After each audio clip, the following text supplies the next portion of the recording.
intervención la diputada Irene Castelló.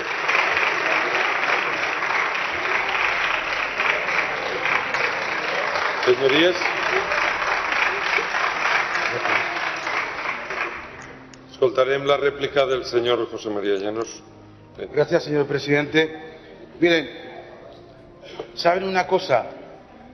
Voy a rectificar algo que he dicho en mi primera intervención. No dan miedo. No dan absolutamente ningún miedo. Pero lo que sí no les consiento es lecciones de democracia. Ni a usted ni a nadie. Nadie nos va a dar a nosotros lecciones de democracia. Sobre todo los del pensamiento único. Los que dicen que o piensas como ellos o no eres demócrata. Recuerdan, ley para la memoria democrática. La suya es democrática, la de los demás no es democrática. Nos la hemos inventado. Miren ustedes, hartos nos tienen. Historias tenemos todos.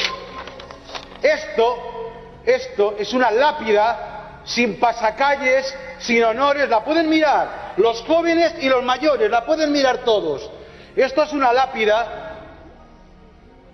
de una fosa común en la que no identificaron ADNs, no se los llevaron los familiares, no.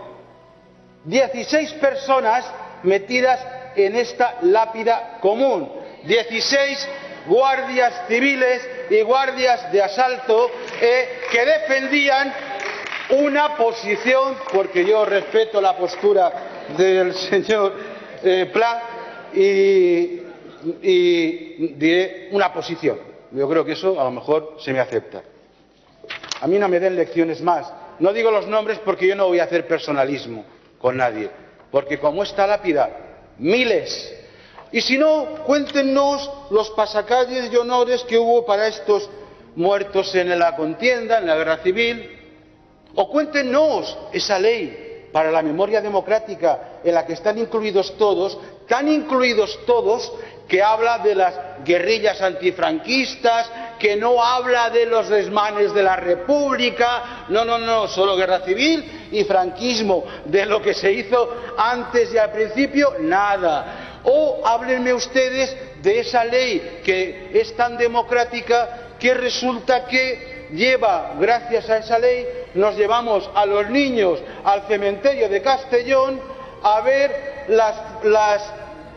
los nichos, las fosas de los caídos en el bando republicano. Oiga, en la guerra eran así. Por el bando republicano, pero los otros no. O el cinismo que les recordaba yo en mis primeras intervenciones de su querido señor ministro José Luis Ábalos, cuando se iba el día de Todos Santos, el 1 de noviembre, al cementerio de Paterna a homenajear a 71 muertos por la dictadura, dando la espalda cínicamente a todos los caídos también en la misma contienda. Es vergonzoso, señores. Muchas gracias. Muchas gracias, señoría.